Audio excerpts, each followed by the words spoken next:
no Karl Kruda kokkuvõttes ei õnnestunud siiski rallivõitu võtta, kuigi võitlus oli päris pingeline, et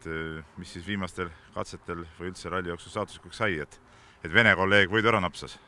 Ma arvan, et saatuslik moment oli see, et kui ma spinni panin, et sealt ma andsin oma 15 sekundit ära, et oleks, et ei oleks spinni pannud, siis oleks rahulikult, ma arvan, et lõpuni liider olnud.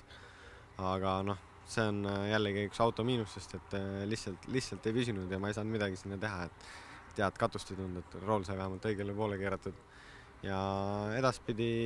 läks, kuna temperatuurid päeval läksid ainult kõrgemaks ja õhk läks ainult paksemaks, siis olid mul probleemid mootoriga, et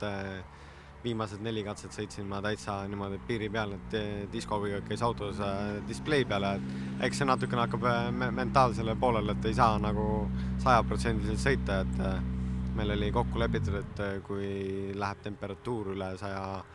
10-115, et siis tuleb juba natukene, tuleb lihtsalt tagasi hoida, et ta väga palju kõrgemale sealt ei tõuseks ja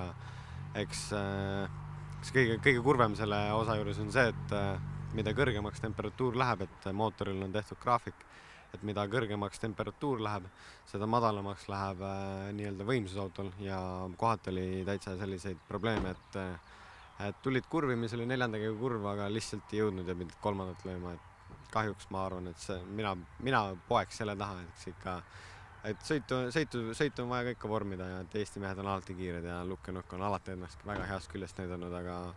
seekord lihtsalt ei olnud meie kord. No üks selle ralli põhiasju oligi vist seda uut Peugeot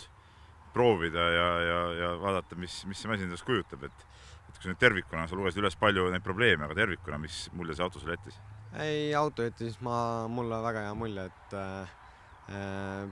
nagu sa ütlesid, põhieesmärk oli ikkagi tegelikult proovida autot võistlusmomendis, et Eestis sa ikkagi tegelikult nii palju ei saa, et sa teed paar tiiru ja sa tuled maha ja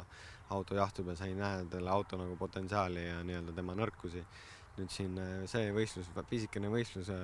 arvralli, mis meil siin Tallinna külje all on, et näitas väga ilusti ära kõik mured, millega meil on vaja silmitsi veel seista ja näitas meile ära, millega on meil vaja tööd teha.